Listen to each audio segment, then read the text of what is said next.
Hey everyone, and welcome to Developer Tea. My name is Jonathan Cottrell, and in today's episode, I answer listener Brett's question about being led into failure.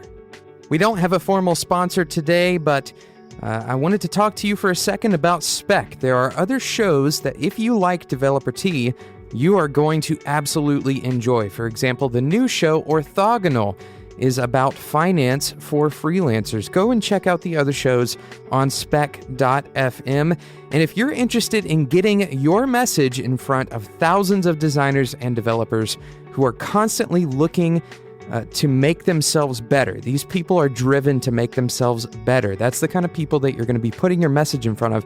If you are interested in getting your message in front of those kinds of people, go to spec.fm/sponsors, and you can learn more about how to sponsor Developer Tea as well as our other shows on Spec.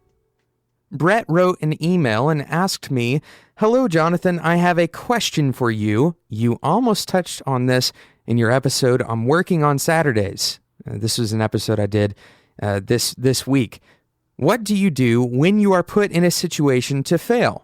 It could be something like not having a technical person being your manager and they're not understanding how long it takes to actually develop something. Another example I can think of is when a sales rep makes promises that are impossible to keep. In those situations, I have typically jumped ship. I was curious if you had any tips or suggestions in case I find myself in that situation again. Thanks, Brett." Brett, I like this question because it opens up a bigger conversation about what it means to be a great developer as it relates to how we interact with our boss, how we interact with our clients, which is really the primary topic of this show, how to be a great developer. When you are put in a situation to fail, you have a lot of competing priorities, right? You have a lot of competing ideologies and wishes and desires and drives that you're trying to sort through. For example, most people who are put in a situation to fail have someone who has put them there, like a boss or a client. And I'll be using the term boss, but really I mean anyone who has significant input into the direction of a given decision or project you're working on as a developer. Like, for example, a project manager or a sales rep, like Brett said. And you're motivated to please that boss or that client or that sales rep because pleasing your boss or your client or your coworkers is often kind of a prerequisite for being successful, right? And you may end up getting a promotion if your job actually entails you making your boss happy, which pretty much anybody with a boss hopes to make their boss happy. But on the other hand, you know that true success doesn't mean pleasing your boss. True success doesn't just mean your boss telling you you did a good job. It means generating real value and actually accomplishing the overall goals of a given project. Brett, this is why you asked this question, because if the answer were simple, you just go straight for it, right? The answer is not simple.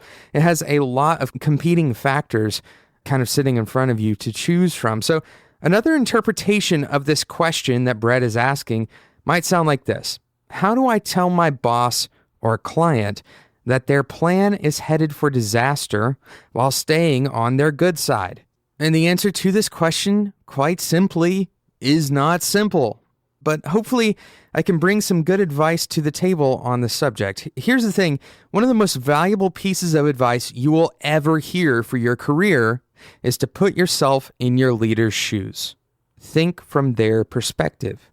How do you, as the boss now, that's where your brain is, you're thinking from the boss's perspective, how do you as the boss, or how do you as the product owner or the client, how do you want the people working for you to act? What kind of decisions do you want them to make? Most reasonable clients and most reasonable bosses want real success. They don't want to follow down a bad path. They don't want to follow a bad plan to ultimately fail. They're seeking success. However, it's also incredibly important to remember that your boss, your client, is a human. And when you are wrong or when you have a bad idea, how do you want to be told that your idea is bad? Would you prefer for the person telling you to be abrasive and harsh and demeaning or prescriptive? I don't think anyone particularly enjoys being on the receiving end of those kinds of attitudes. Your boss and your client are certainly included in that. No one wants to be pointed out as incompetent or wrong, right? Nobody likes that feeling. It's a very difficult thing for our pride to be proven wrong in front of our peers. So your job as an employee or as a consultant is to empower those you serve. Empower them with the knowledge and the direction they need to uncover the correct path. So I'm going to give you some quick guidelines to help ensure that you are empowering your clients and empowering your boss in the face of potential failure. Guideline number 1 for today. Guideline number 1 is recognize that your boss's goals are to succeed. This is really simple. This is a mentality change. For most of you who are facing this, you may be kind of in that accidental presupposition that your boss is seeking failure. Your boss is not seeking out failure. Your client doesn't want to drive their product into the ground. They're also not out to make you look bad. They aren't out to make your job miserable. 1 in 1,000 cases, maybe somebody has it out for you, but by and large, people are not out to try to hurt you. Your boss is looking to succeed at what they're trying to do. It's important to start from this perspective so that you can align yourself with your boss instead of going to war with them. This is such an important mindset shift. And a lot of people go into work thinking that they are basically fighting their boss. They're at odds with their boss. And the problem is that's always going to end in some kind of bad situation, some kind of negative situation where, you're trying to get away from work all the time. You're not invested. You don't appreciate the work. You're not trying to make the work succeed. Instead, you're trying to do something to spite your boss. Those are toxic attitudes, right? So get in line to push the goals forward. Now, I don't want to downplay the idea that some people do experience abuse in the workplace. This is very real, and I don't want to, make light of that. So you have to recognize that and talk to somebody. If you feel like you're experiencing that, go and talk to someone. If you have an HR coordinator at your workplace, go and talk to that HR coordinator. This is not going to be something that people at smaller companies typically have, though, but you may have someone that you trust that's close to you that you believe is going to offer you positive advice. A counselor is a good idea. Those are the kinds of people that you can reach out to and determine, am I actually being abused in the workplace? And that's something that you need to get out of immediately if that is the case. So don't get in line with your boss if they are truly abusing you. But for the most part, the average case, your boss isn't trying to make you fail. They aren't trying to abuse you. They aren't trying to make your job miserable. They have some kind of goal that they're trying to achieve. And if you align with your boss, you're going to help them succeed more. And ultimately, in the long run, if your boss succeeds and they see you as a part of that success, then the long-term prognosis for your career is much better than if you just did what they asked you to do. So number 1, recognize that your boss's goals are to succeed. Number 2, choose leading over demanding. Choose leading over demanding. A good developer leads other people to success rather than demanding from them what they think will result in success. Let's think about that for a second. A good developer leads other people to success rather than demanding for them to do things that they think will result in success. The idea of leadership is incredibly complex. We started talking a little bit about it on the show in the past few weeks, but you don't have to be in a position of leadership to lead. In other words, you can lead your boss. You can lead the people that you're working for. That's why they hired you. Leading doesn't mean being in power or having control over someone else. It means empowering someone else and helping them find success. So how does this actually practically play out? We've talked about leading. We've talked about finding success. What does this actually mean in a day-to-day job? Well, instead of starting from the perspective of listing all the problems with your boss's plan, consider playing the endless question game, the what-if game. Open new thoughts and possibilities.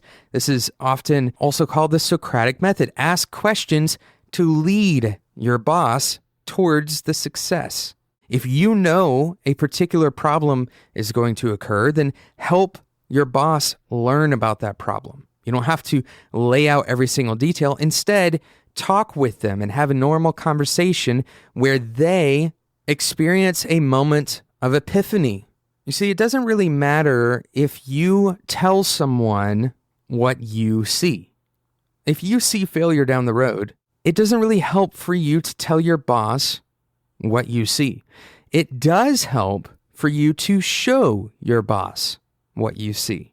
And there's a subtle difference there. Telling your boss what you see, they have to visualize it for themselves, right? They have to interpolate that.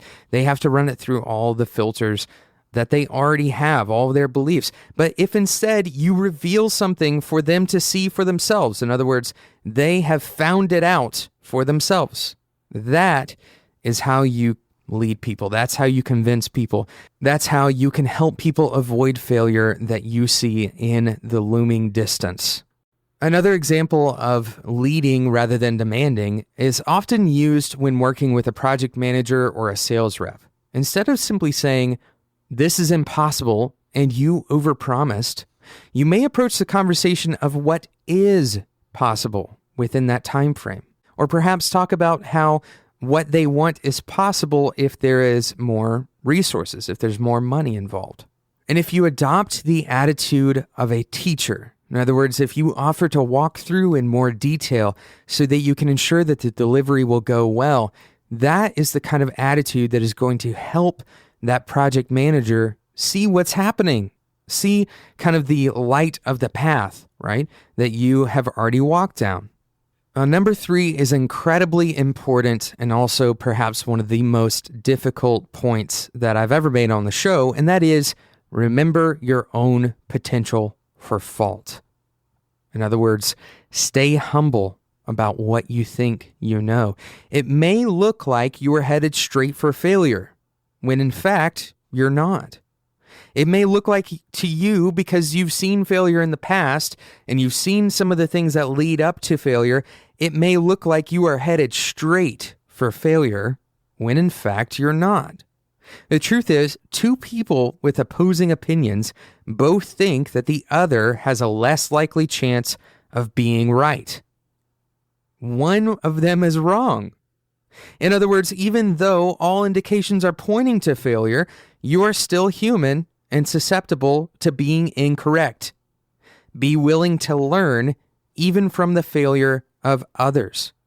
Don't be so sold on your ideas that you think everyone around you is more likely than you are to fail. Any information you present then, anytime you come and talk to your boss, anytime you talk to your client, any information you present should be subject to a healthy dose of skepticism. All in all, if you want your boss to be happy just for today, well, then it's your decision if you want to follow them into failure.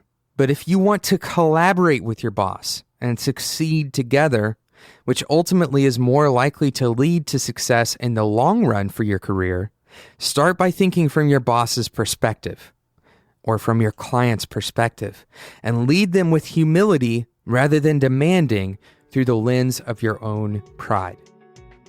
Thank you so much for listening to Developer Tea today. Again, make sure you check out the Spec network of podcasts on spec.fm. We also have a few blogs, some really interesting content coming out from the Spec family. Of course, you can also connect with us on the Spec Slack community by going to spec.fm/Slack. I'm in there, and so are all the other hosts and writers for Spec.